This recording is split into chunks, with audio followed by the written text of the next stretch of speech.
Yeah, my friends call me Kelly for short. I'm Justin. Oh.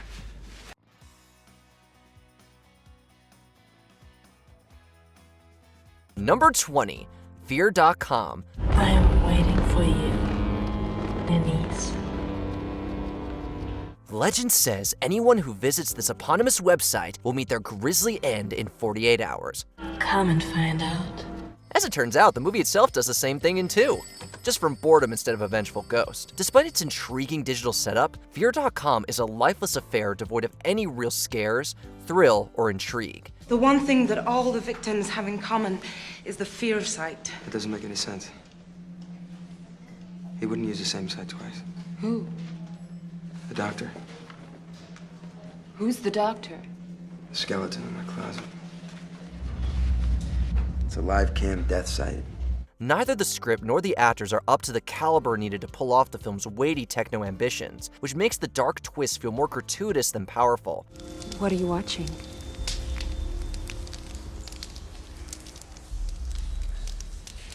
You seem like you were expecting me. So, take it from us. You're better off doom scrolling just about anywhere besides Fear.com. Number 19, Street Fighter: The Legend of Chun-Li. Everywhere I looked, there was crime without punishment. I wanted to do something. Deep in the vault of horrible video game adaptations lies a truly mind-boggling gap for the ages. Looking at you, Legend of Chun-Li. This Street Fighter origin story takes both the street and the fighter out of its iconic source material. Chun-Li can try and unleash her iconic spinning bird kick all she wants. It won't save this movie from the laughably bad fight choreography.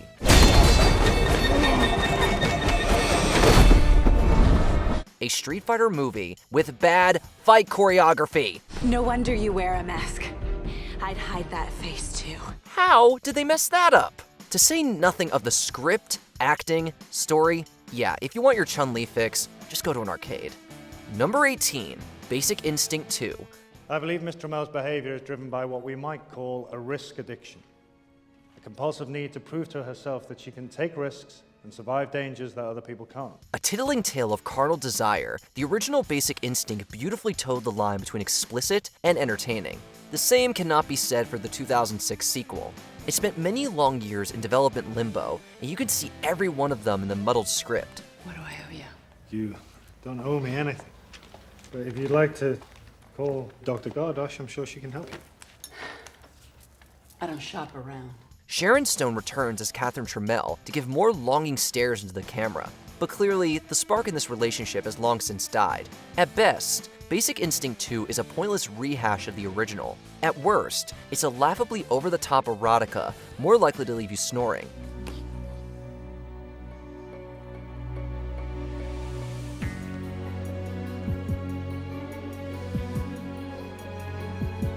Either way, it's worth avoiding like a bad ex. I guess we're out of time for today.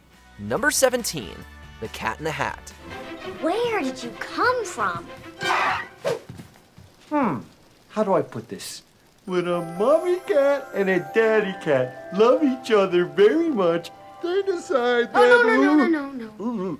Unhinged, crass, absurd. No, we aren't talking about a horror film. We're talking about the live-action The Cat in the Hat. Son of a bitch! Adapted from Dr. Seuss's beloved children's story and starring Mike Myers, this take on the character goes beyond whimsical into full-on fever dream territory.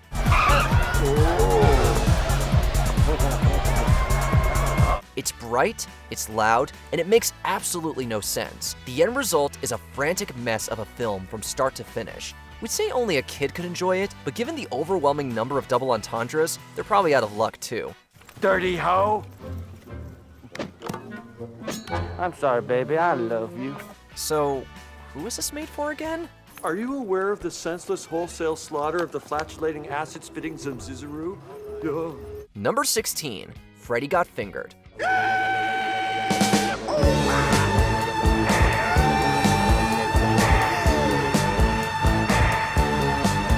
Co-written by, directed, and starring Tom Green, this movie follows a slacker named Gord as he pursues his dream of becoming an animator, we think. I'm not really a cop. My name's Gord, and I want to meet you to show you my drawings. Your drawings? Are you kidding?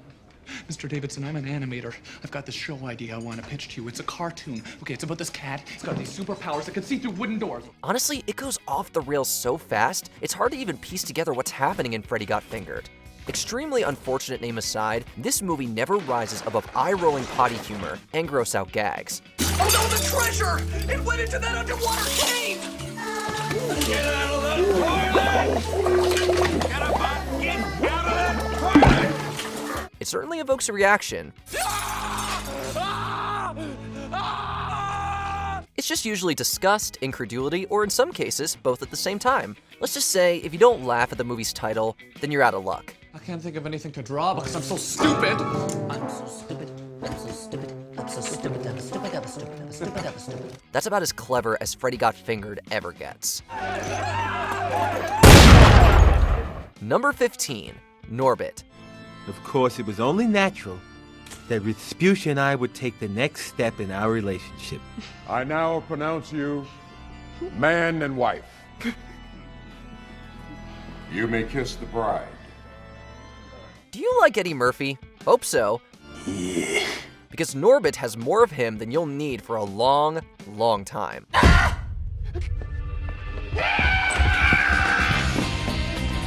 Hey, Norbit! He plays not just one, not just two, but 3 separate characters, and somehow they're all mind-numbingly grating in their own special ways. The worst is Respucia, a walking, talking stereotype who spends the whole movie attacking your eardrums. You think I'm playing? Give me the head right now! I'm gonna tell you later! It's not funny, it's simply annoying. Since the whole movie hinges on its casting gimmick, Norbit fails as a comedy, a diversion, or even a showcase of Murphy's talents. Instead, the only thing it accomplished was flushing his career goodwill straight down the toilet. Mary, Mother of God! Number 14, Swept Away. That case, if you don't want to eat it, you probably want to wear it. Now it doesn't look so bad, madam. Being lost at sea is an apt metaphor for how this whole movie feels. Madonna may be the undeniable queen of pop, but her work on screen has been decidedly mixed. Here, she's hopelessly out of her depth. Yes, call me master. Come on! Go, go, go, go, go, wash! Where am I gonna find a fucking washing machine on a deserted island? Especially since Swept Away only works if you buy into Amber's change of heart from a spoiled socialite into a loving romantic partner.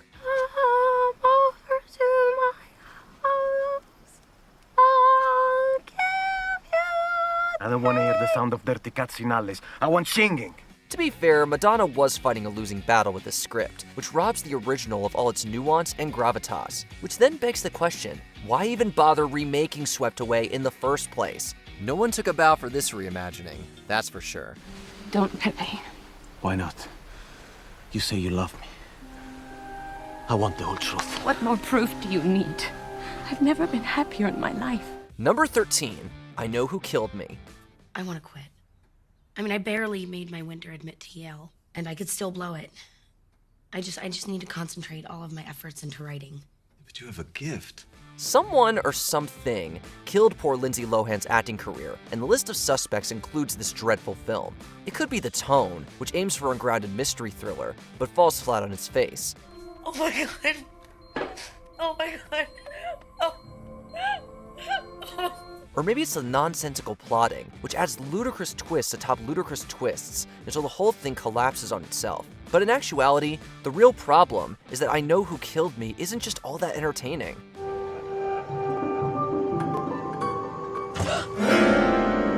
With Lindsay Lohan's unconvincing performance at the center, escaping from a serial killer has never been so dull. In a way, we guess that means Lohan killed off her own credibility.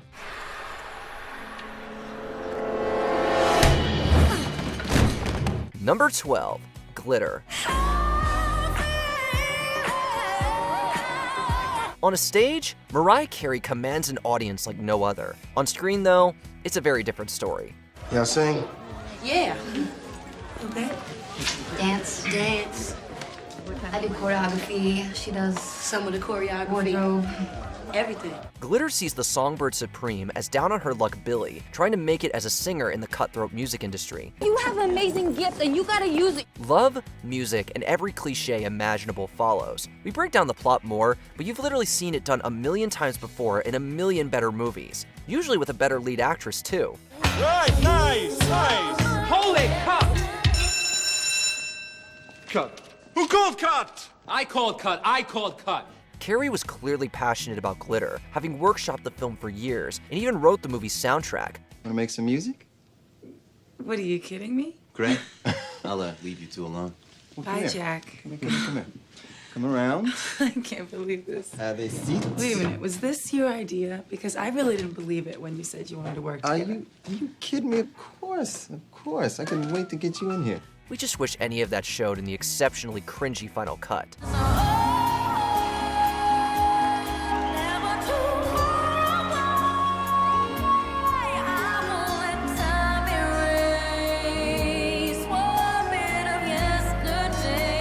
Number 11, Ballistic, X vs. Sever. Hello, it's Vin. I need to speak to Gant. Yeah. Robert, what are you doing? He flew all the way to Europe and 5 days later you sent him home? Come on, Michael. Daddy's waiting. Come on. He'll be fine, man. Robert, you bastard. This wasn't our agreement. The only thing exploding here is the career of everyone involved. Well, that and a whole lot of cars. No, it's not as cool as it sounds.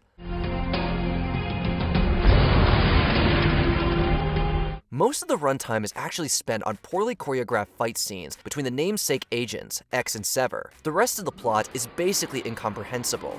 The script was fully rewritten right before filming, and then later edited down to a 90-minute explosion fest that lacks anything resembling character, tension, or rising action. I see you found your wife.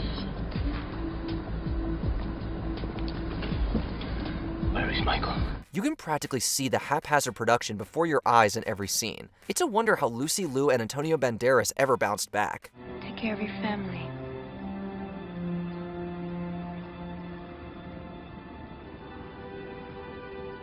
I will. Number 10, The Fog. What's going on?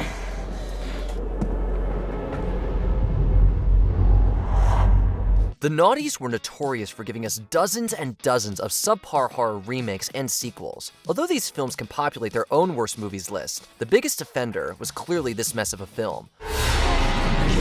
Somebody in there! The Fog is an epic slap in the face to horror legend John Carpenter and his classic ghost story. It fails on all grounds, as we watch people run away from vapor for 103 minutes. No, it swallowed us up out here at the station a couple of minutes ago. It's moving your way. It's kind of cool, actually. It doesn't scare you, thrill you, or make you feel any emotion except boredom. It is literally as interesting as watching fog roll by. You been drinking? It means you've been weighed in the balance and found wanting. I'll take that as a yes. Number 9, Dumb and Dumberer, When Harry Met Lloyd.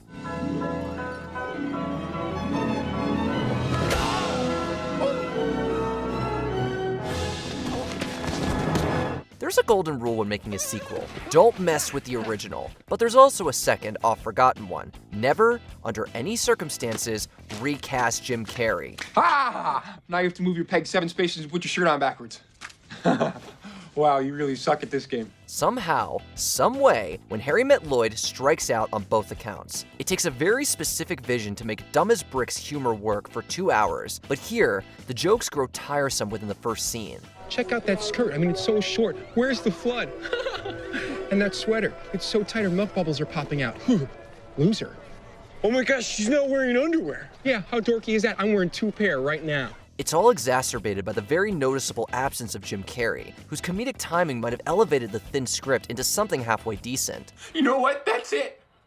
We're through. You're out of the cool club. Yeah, the next time Turk's passing out wedgies, you're not gonna get one. No. We're done, pal. Finito. The end. Instead, Dumb and Dumber fans are left with a detestable prequel that dumbs things down in all the wrong ways. He's right. We have committed the crime of the century. We never thanked him for giving us the special needs class. Number 8, Super Babies, Baby Geniuses 2. Archie's father could give Archie a bit more attention sometimes. Who needs that lovey-dovey junk? Better he learn up front that it's a cold, cruel world, and you just gotta tough it out on your own. Heck, I don't need nobody. Changing diapers and saving the world before nap time is definitely a unique spin on the superhero genre. Sadly for this film, unique doesn't mean good. Who the heck are you? Your worst nightmare. A small fry with a big attitude. Not even close. Oh my god. For one, seeing actual toddlers take down bad guys is too uncanny to come off as anything other than bizarre. Oh, and the villains? They're evil Germans led by a comically overblown John Voight. 3, 2, 1.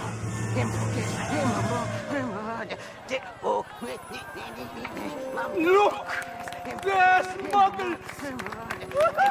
Yeah, this movie is all kinds of insane, to the point you can't help but wonder how it ever got made in the first place, let alone released in theaters. Unless you're in diapers too, you'll agree Super Babies is the opposite of heroic. Every child has power.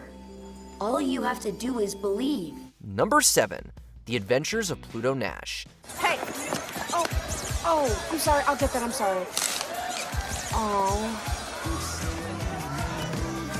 Sorry. It's all right. Very few comedic actors have risen so far, only to crash so hard later on. And The Adventures of Pluto Nash marked the beginning of Eddie Murphy's meteoric decline, although as we've seen, Norbit was still to come. It's horrible. In The Adventures of Pluto Nash, Murphy stars as a club owner / ex-con living in a futuristic colony on the moon. Then more stuff happens with gangsters, androids, and clones that nobody cared about. Does anybody even remember the plot of this movie? What do we do now? Start walking. We don't have any food or water. We're gonna run out of air long before we need food and water, trust me. Although Eddie Murphy seems to be having fun, you can tell that he knew this was going nowhere. It's too silly to be a sci-fi adventure movie, but also shockingly lacks any actual form of comedy. Shoot him, Belcher! Shoot him, Belcher! Number 6, Son of the Mask. We've already had one example of the dangers of recasting Jim Carrey. This sorry excuse of a movie just proves the point again. You're just too good to be true. Can't take my eyes off you. You feel like having a touch. I wanna hold you so much. Lacking any sense of charisma, style, or actual laughs, this sequel to The Mask decides to appeal to a younger audience and features crude humor and silly, obnoxious characters instead. Honey, I'm home. With Loki back on Earth looking for his mask, Give me my mask! it of course falls into the wrong hands, and we are then introduced to one of the most unlikable lead characters ever portrayed on film. Baby, my heart's on fire. If you refuse me, honey, you lose me. Then you'll be left alone. Oh, baby, telephone and tell me I'm your own. Jamie Kennedy and his terrifying toddler just pretty much scream and drool throughout this very inadequate sequel, and needless to say, that does not make for a very compelling movie. I just wanted a friend. Number 5, Catwoman. What, are you stuck? Here's a movie executive board meeting we can't imagine happening. Hey guys, the campiness of Batman and Robin was such a success. Let's create the same cheesy atmosphere for this Batman spin-off and not use Batman at all. Extra points to Halle Berry for agreeing to do this fresh off her Oscar win though. It won Razzies for Worst Picture, Screenplay, Actress, and Director. And everybody, even Halle Berry, agreed that this was a piece of garbage.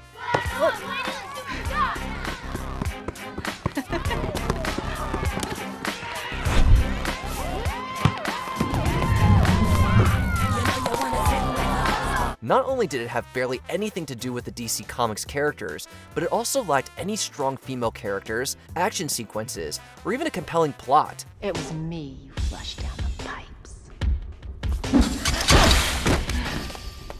I'm Patience Phillips. That's who's under there? Where is Michelle Pfeiffer when we need her? You make it so easy, don't you? Always waiting for some Batman to save you. Number 4, Gigli. It's turkey time. Huh? Gobble, gobble. Thanks to Bennifer 1.0, this monstrosity received way more attention than it deserved. However, that didn't stop the movie from being among Hollywood's most expensive bombs ever. You don't don't tell me what to do. Okay? Don't tell me what we might do. Don't tell me what we're supposed to do. Don't tell me what we maybe should do. Don't ever tell me nothing. In Gigli, Ben Affleck is a mobster who needs to kidnap a prosecutor's brother in order to help a crime boss, played by Al Pacino, avoid prison. You all guessed right. This is clearly a romantic comedy. This movie is offensive to those with mental disabilities, to lesbians, and to any audience members with eyes or ears. I don't think this is the best time to be drawing attention to us. After winning 6 Razzies, it later won a 7th for Worst Comedy of the Razzies' first 25 years. The weather's always very nice around here, isn't it? Yes. Well deserved. Number 3. Dragon Ball Evolution. The decision to make this film adaptation of the beloved anime and manga live action at all was the first major mistake. Did you do that? Yeah. Use your key. Wait, you know about Key?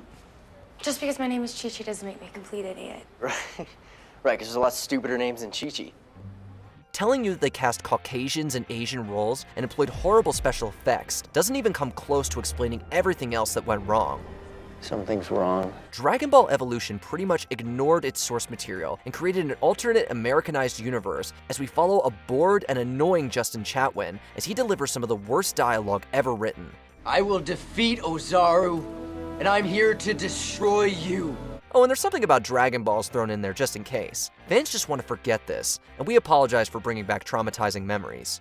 Okay, Goku, this has been great. You found your master Roshi, I kept my part of the bargain, now it's time for you to keep yours. Let's go. If what Gohan said is true, and Piccolo is here, this wish may be the only thing that can save our world.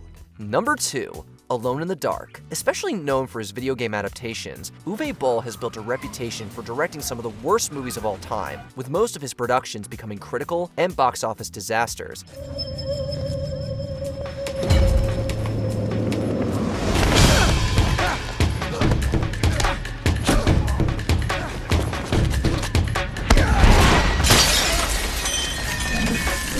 He also doesn't care what you think. Nice going, jackass. Although House of the Dead deserves a special mention, it's his other video game adaptation that is our runner-up. Edward, you've known each other since you were kids. Did he tell you he was leaving me? Of course not. Well, then where is he, Edward? What's going on? I'll figure this out. In Alone in the Dark, Christian Slater uses his special powers to chase after these demonic creatures that used to be worshipped by an extinct civilization, and it is epically bad. The Abkhani people were wiped off the face of the earth.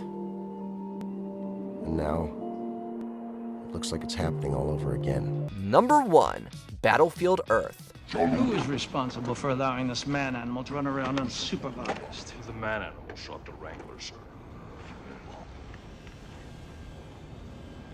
I'm a little pressed for time. Why don't you save the going-away jokes for later? Many of our entries can be seen as career killers, but Battlefield Earth brought John Travolta to an all-time low. It is a pleasure to see you, Your Excellency. And I would be honored to expedite your clearance through security. Although most actors are forced to take these steps down for a paycheck, Travolta spent years bringing this movie to the world, claiming its source material was better than Star Wars. Scientology founder L. Ron Hubbard wrote the book in an attempt to bring the religion to younger audiences. As long as you cling to the feeble hope that you could ever get the better of me, you'll be distracted from the more important things that have to be done.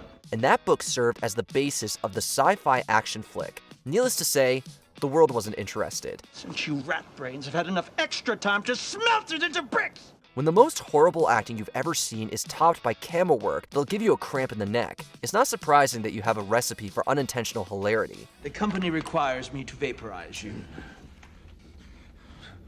But on the other hand, I could understand someone in your situation being old and having no future. Are you willing to go to bat for any of these misfires? Argue for your favorite in the comments below. Wow.